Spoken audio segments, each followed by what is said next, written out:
Beautiful people, welcome back to my channel.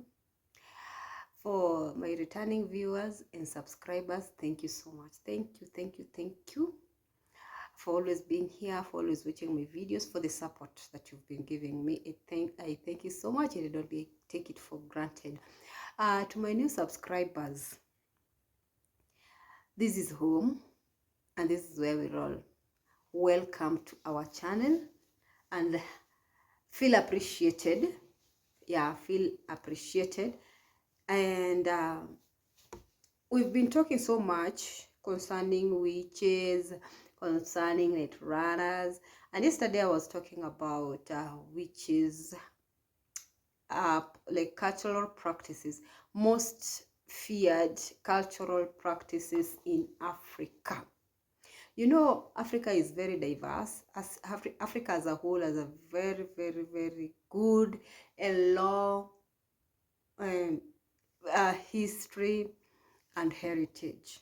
There are a lot of things that you can find in Africa that you can't find in other places, because here is where we have our beliefs, here is where we have our customs, here is where we do different, like we do things differently.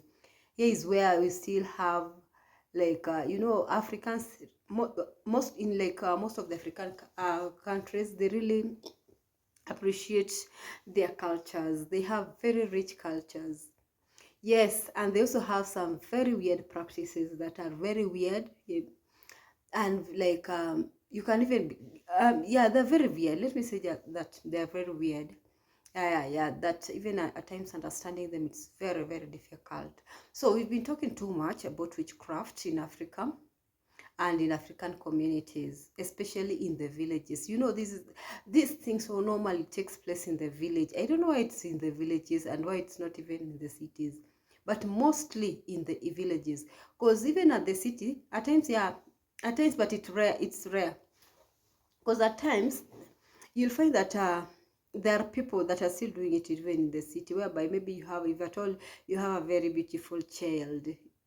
Yeah, somebody may just come and just look at the child finally in an awkward way, and maybe like bewitch the face of the child because the child is very beautiful. That happens. You'll find that you have a very small child. You find that a small child but has a lot of things on the face, maybe bruises, boils on their face, because somebody has just looked at the child in a suspicious way. And this is why, in most cases you'll find that most people, especially in towns, yes, they have these how can oil from pig's oil. They just take the skin, the pig skin, then they dry it. There's a way in which it's fried so that at least it can release all those oil from its skin, and it's from the flesh, from the pork. Then after the oil has been removed from the pork, it's put somewhere where it can settle and cool down. Then it's being divided, or even in containers. It's being stored in containers and sold to people. You'll find this is mostly in towns. You'll find that most of these people are doing it in towns. Oil in pork's oil is being sold in the market like that. One of the reasons why it's being sold, and one of the reasons why it's very useful to have this pig's oil for those people who believes in these things, because I personally haven't tried it, but there are people who are doing it, and who are doing it. Let me say who are doing it, and it's not going to stop. One of the things is that pig's oil is very useful, especially if you apply it on your face or even on your skin. It's very useful in that it's going to scare away those witches, those people who might maybe have a bad intention of even bewitching you, causing maybe skin condition, some skin condition. So you just take the oil, then you apply it on your face, and everything is set. Nobody's going to bewitch your face. Just like that. That is in town. And yesterday I talked about the usage of eye pencil. Maybe if at all you're going out to just take the eye pencil and then you draw some mark. Yes, just use this to draw some mark on the eyebrows. Then it's going to be it's going to discourage the witch. Yes, the person who has any intention of bewitching you in any way. So it's going to discourage the person. So another way, especially in the villages, if you go to the villages, you'll find that there are these kids that are born, but they have a string attached to their waist. They are wearing a string. And if you look carefully, you'll find that there are some pebbles. Can I say pebbles? Yes, there are some pebbles, or like pebbles that are tied using some form of clothes. Yes, they are tied using some form of a clothes, and then this pebble is like there's some added, what kinds, goat skin or even cow skin that has been added to that pebble, tied along that pebble, and then it's being placed on the waist of a child. If at all the child is naked, you can see it on the waist of that child. That is very common in the village. If you go to the village, you find that most of the kids they have that pebble tied on their waist. That is to prevent any witch person from bewitching that child, because these witches, they really like bewitching kids. They really like bewitching kids. So that to protect your child, if at all you don't believe in God, in salvation, yes, in the blood of Jesus, to protect your child, that is one of the ways of which you can protect that child from being bewitched by these witches. Just take the pebble, you go to a witch doctor. After going to the witch doctor, that witch doctor is going to like get that pebble. I don't know what it contains in that the pebble, because there's a way in which it is being tied on using a cloth.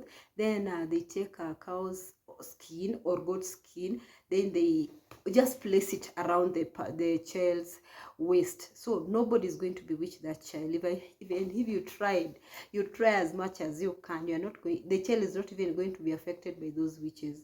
But as the child grow, it means that the pebble is also going to be small, so they are going to change the pebble, they are going to change the string. So when the child is bigger, they change the string till a certain age, till the child reaches a certain age whereby the child cannot be bewitched by anybody. And these witches, mostly, I said that these witches, most of them are always women. The ones that are using the eyes to bewitch somebody. Yeah, most of them are always women, and they like bewitching kids. Why do they like bewitching kids? They always like bewitching kids, especially if they want to conceive, or if they are approaching that conception period. If they want to conceive a child, they also want to conceive, it is like it's a must for them to like bewitch a child, and the child dies. If the child dies, there is a possibility of that woman conceiving. That is one of the reasons why they also like bewitching these kids, these small kids. Because if at all you are bewitched, it's just death.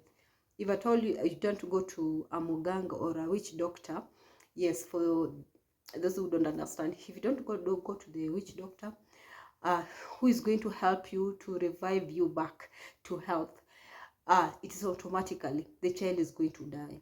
The child is going to die. And if at all you go to the villages, you'll find that the rate at which the kids are being, the babies or small kids are dying is high as compared to the rate of which the elders are dying. That is because of these witches. They like bewitching the kids during their conception period, so that at least they can conceive. It helps them. It is like a way, it is like a pathway for them to conceive. If at all they don't bewitch a child and the child dies, there is no way they are going to conceive.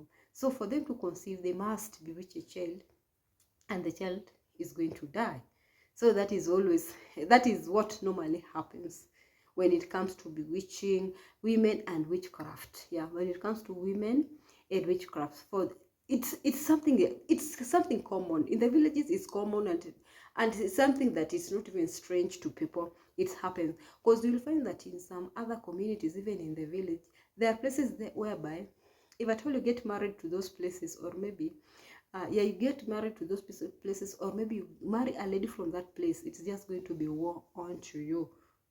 because there are places that are just known to have witches.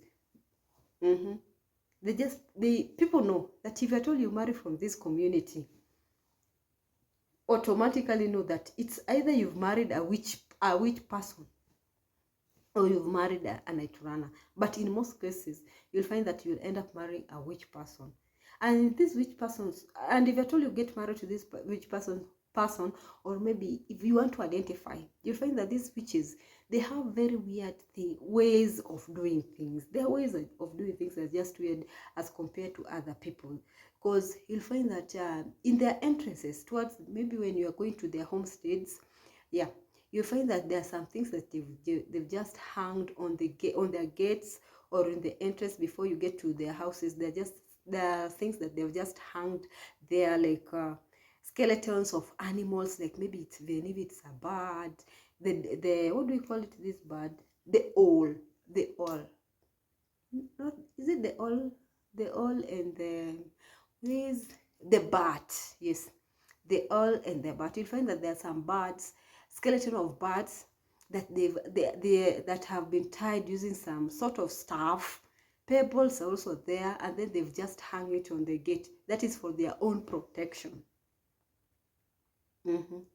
That is for their own protection. So before you get into that place, you find that it is there. They've already hung it there. That is their own, can I say a god? Their god in small g.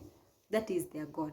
So that is what they use in to take care of themselves, and whatever is guiding them, it is their beliefs, and that is how they believe. So marrying into these families and into these villages, that is what you expect. There is nothing else that you cannot expect rather than that. And then another thing, these witch people, they're normally jealous. They don't like progress. They don't like people progressing and advancing. They don't like it at all. And that is the reason why, if you go to most of the villages where they practice witches, development is not in there. Because you cannot even build a good house, or even have just have a wonderful life, something of that sort. Because these witches are always very, very, very jealous.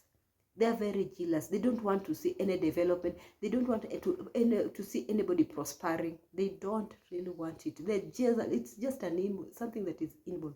Very jealous with everybody and anyone who they see that is going to bring prosperity, or even who is prospering.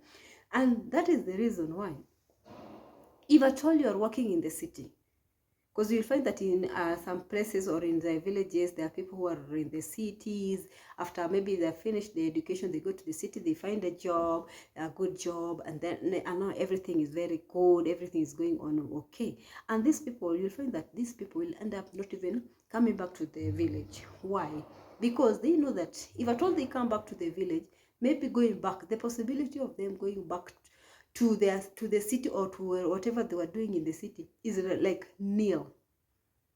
Most of them will end up still loitering in the village, losing their senses and loitering in the village, or rather, most of them will end up even dead. And somebody can even tell you, will see, if at all you go back to wherever you are coming from. You see? Some of them can even tell you such. So if at all that you are going there, they do. When you are coming back to the village, you're not even supposed to show people that you are doing good in the village. You come with big cars, such of stuff. I'm not saying that this happens in all the villages or in all the communities. No, it happens in some parts of the communities and some parts of the villages. Not all the villages, but there are some particular villages that these things are happening, whereby you don't even show up using a very good car or something of that sort. Even if you're going to the village, you just wear rags so that at least they can see that you are really suffering in the village. You're not even, in the city, you're really suffering in the city. Life is not good with you. That is the happiness. If they see that you are not even doing good, or then that you are shaggy, it's like you are just like one of them in the village. They will see that, okay, now this one is just boasting, and he or she is just like that, like us. Why can't he or she just stay in the village like us, instead of just going to the village and suffering like the way he is suffering? He has nothing to show. And then in most of the people in those kind of villages, you'll find that most of them, they don't even build. Nowadays, there's this change, but back then, there was not this change. There were no, you will find that most of the people from the town or from the cities, they never built any good houses. And it reached a point whereby some people from particular communities, people used to call them names, saying that they are living in very nice houses when they are in the city, but back at home they don't even have houses. The reason as to why they don't even have houses, or they have shanty houses, is because they know very well that if at all they build very good houses, they're not even going to sleep in it, or in them. They're not even going to sleep in those houses. Before the houses get finished, they'll be long dead. So instead of you building a very good house and a very big house in the village and not even sleeping on it, just because of the jealousy from the people in the community and these witches, what they would like, why don't I just stay at maybe in this kashanti house? I should rather stay in this kashanti house but have peace and live long, rather than start building a very big house that I'm not even going to stay with it, because of the insecurity that comes with these people. I mean, these witches in the village, they don't want to see prosperity. And another thing that these witches used to do is that you'll find that especially when it rains, when you're walking, you'll just leave some footprints here and there when you're walking.